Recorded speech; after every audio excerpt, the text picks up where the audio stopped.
আসলে ছেলেদের জীবন হয়তো এরকমই, নিজের পরিবার নিজের আপনজনদের ইচ্ছা পূরণ করতে করতে নিজের ইচ্ছার উপরই কখনো গুরুত্ব দেওয়া সম্ভব হয় না। কথাটা কোনো বই বা স্ট্যাটাস থেকে কপি করা না, আমার জীবন থেকে নেওয়া। আজকের পুরো ভিডিওটা দেখলে আপনারা বুঝতে পারবেন যে কেন এই কথাটা বললাম আজকে আমি। আসসালামু আলাইকুম, আমি অর্ক। আজকে আমার একটা অপূর্ণ ইচ্ছার কথা আপনাদেরকে বলবো, আর ইচ্ছাগুলো কেন পূরণ করা এতদিন সম্ভব হয়নি সেটাও বলবো। ঢাকায় আসা আমার প্রায় 5 দিন হয়ে গেল। আমি যে জায়গাটাতে দাঁড়ায় আছি এখন খুবই সুন্দর লেগেছে এই জায়গাটা আমার কাছে, ঢাকা ক্যান্টনমেন্ট গার্লস পাবলিক স্কুলের একদম পাশে জায়গাটা। আর এবার দিয়ে আমার বেশ কয়েকবার হয়ে গেল ঢাকায় আসা। ঢাকায় এসে একটা জিনিস ভালোভাবে টের পেলাম যে আসলে টাকা থাকলে আপনার কাছে ঢাকা শহরটা ভালো লাগবে, টাকা না থাকলে আপনার কাছে ঢাকা শহরটা খুবই কঠিন লাগবে। আজকে আমি যাচ্ছি ঢাকা যমুনা ফিউচার পার্কে আমার একটা ইচ্ছা পূরণের আশায়, জানি না ইচ্ছাটা পূরণ হবে কিনা। ঢাকায় আসার পর থেকে সিএনজিতে চলাফেরা করছিলাম, বাট ইচ্ছা হলো একটু লোকাল বাস ট্রাই করতে। দেন লোকাল বাসে উঠে একটা খুব ভালো এক্সপিরিয়েন্স হলো। আসলে জায়গা ছিল না, বাট এই ভাইটা এতই ভালো ছিল, ঢাকার এই ভাইটা আমাকে বলছে ভাইয়া ভাবি আছে যেহেতু আপনি বসেন। তারপরে ভাইটা পিছের সিটে বসলো। আমার কাছে খুবই ভালো লাগলো যে ঢাকার মানুষ আমাকে এত ভালোবাসে এই জিনিসটা দেখে। আর সিএনজি আর লোকাল বাসের তফাৎটা জাস্ট দেখেন, আমরা যদি এখানে সিএনজিতে আসতাম তাহলে লাগতো 200 টাকা, আর আমরা লোকাল বাসে মাত্র 10 টাকায় চলে আসলাম, তাও আবার কম সময়ে। যদি এটা সব সময় হয় না, জ্যাম বেশি থাকলে অনেক বেশি সময় লেগে যায়। তারপর অবশেষে যমুনা ফিউচার পার্কে চলে আসলাম। আজকে দেখা যাক আমার ইচ্ছাটা পূরণ হয় কিনা। এটা আসলে আমার অনেক দিনের ইচ্ছা, বাট এতদিন আসলে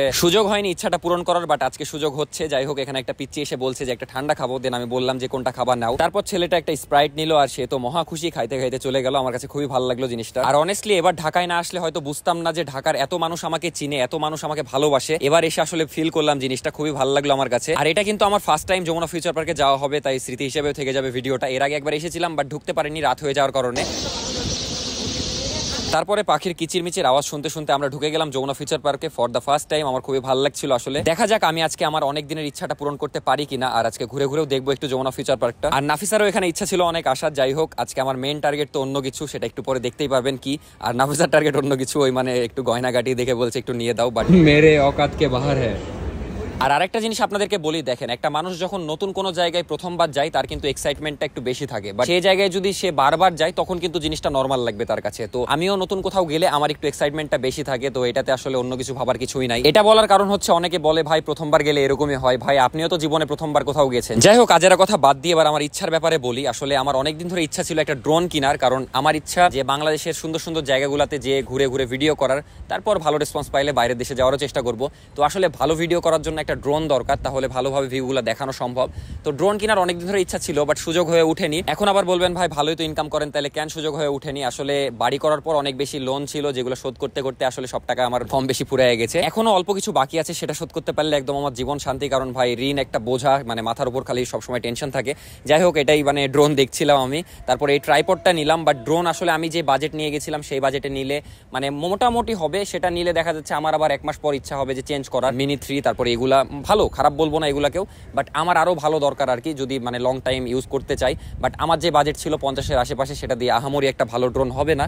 আমার বাজেট করতে হবে 1 লাখের ওপরে। তাই ভাবছি যে মানে মাস শেষে বা পরের মাসে নিব, তাহলে ভালোটাই নিতে পারবো, কারণ ভালো নিলে ভালো কোয়ালিটি হবে, আমারও বেশি দিন টিকবে। তো ওই দোকান থেকে একটা ট্রাইপড নিয়েছিলাম, ওই ট্রাইপডটা আমার খুব কাজে দিবে যখন আমি একা থাকবো আর কি, ভিডিও করতে পারবো। আর ওটা খুবই মানে ক্যারি করাও ইজি। যাই হোক, তারপর একটু যমুনা ফিউচার পার্ক ঘুরছিলাম, আমার কাছে খুবই ভালো লাগছিল, কারণ খুবই সুন্দর। আমাদের রাজশাহীতে আই উইশ এরকম একটা যদি মার্কেট থাকতো খুবই ভালো লাগতো, যেখানে সবকিছু পাওয়া যাবে, খুব বড় একটা মার্কেট হবে। ইনশাআল্লাহ কোনো একদিন হবে, তখন আমাদের রাজশাহীর মানুষেরও অনেক উপকার হবে, কারণ অনেকের দেখা যাচ্ছে অনেক প্রয়োজনীয় জিনিস কিনতে ঢাকায় আসা লাগে, তখন রাজশাহী থেকে নিতে পারবে। তারপর নিচে এসে আমার জন্য একটু টি শার্ট দেখছিলাম, কারণ অনেকদিন শপিং করাও হয়নি ভাই। কি বলবো, আসলে আমার নিজের কোনো যত্নই নি না আমি। তারপরে এই জিনিসটা খুবই উদ্ভট লেগেছে ভাই, গেঞ্জির মধ্যে প্যান্ট, মানে খুবই অদ্ভুত ডিজাইন, মানে আমার কাছে খুবই বাজে লেগেছে ডিজাইনটা। তারপরে ওখানে আমার পছন্দ হয়নি, তাই ওখান থেকে বের হয়ে এই টি শার্টটা কিনেছিলাম। এই টি শার্টটা আমার কাছে কেন জানি খুবই ভালো লেগেছে। আর সবচেয়ে মজার কাহিনী বলতে তো আপনাদেরকে ভুলে গেছি, ওখান থেকে বের হয়ে আমরা মজার একটা মোমো ট্রাই করেছিলাম। 100 টাকায় 5 পিস ছিল, খুবই ভালো ছিল টেস্ট, আমার কাছে খুবই ভালো লেগেছে। বাট ওইখান থেকে যাওয়ার পরে মানে বাসায় ব্যাক করার সময় খুবই একটা বিগার হয়ে গেছে। মানে আমরা আসলে টোটালি কনফিউজ ছিলাম যে কিসে যাব। প্রথমে ভাবছিলাম যে বাসে যাব, বাট বাসের ভিড় দেখে তো ইচ্ছাই হচ্ছিল না ভাই, দাঁড়ানোর জায়গা ছিল না। তারপরে সিএনজিও পাচ্ছিলাম না, সিএনজি ঠিক করব। তারপরে ভাড়া একদম সেরকম চাচ্ছিল। রিক্সা বলছি, রিক্সাওয়ালা বলছে 300 টাকা, মানে ভাই 3-4 কিলো যাওয়ার জন্য 300 টাকা 400 টাকা চাচ্ছে। তারপর তো লাস্টে ভাই বিগারে হাঁটাই ধরেছিলাম যে হেঁটে আজকে চলে যাবো 3-4 কিলো। যাই হোক, কিন্তু তারপরে ভাগ্যবশত আর কি একটা সিএনজি পেয়েছিলাম, 200 টাকা ভাড়া মিটিয়ে ওটাতে চলে গেছিলাম। আর আরেকটা জিনিস আপনাদের কাছে সাজেশন চাইবো, যে আমরা যেহেতু ঢাকায় আছি, ঢাকা থেকে কোথাও ট্যুরে যেতে যাচ্ছি, যেহেতু বউ ভাই বিয়ের পর একবারও কোথাও নিয়ে যায়নি, খুবই বিগার করে দিচ্ছে আমার। তো এই সময় কোন জায়গায় ট্যুরে গেলে একটু ভালো লাগবে, ভালো ওয়েদার থাকবে, সেটা একটু কমেন্টে দয়া করে জানাবেন। কক্সবাজার না কোথায়, যেখানে গেলে আর কি এই সময় ভালো ওয়েদার পাওয়া যাবে, তো একটু কমেন্টে জানাবেন, তাহলে আপনাদেরকেও ভালো ভিডিও উপহার দিতে পারবো, আমাদেরও ঘোরা হবে। যাই হোক, এই ছিল আজকের ভিডিও, দেখা হচ্ছে পরবর্তী ভিডিওতে। তখন সবাই ভালো থাকবেন, সুস্থ থাকবেন, আল্লাহ হাফেজ।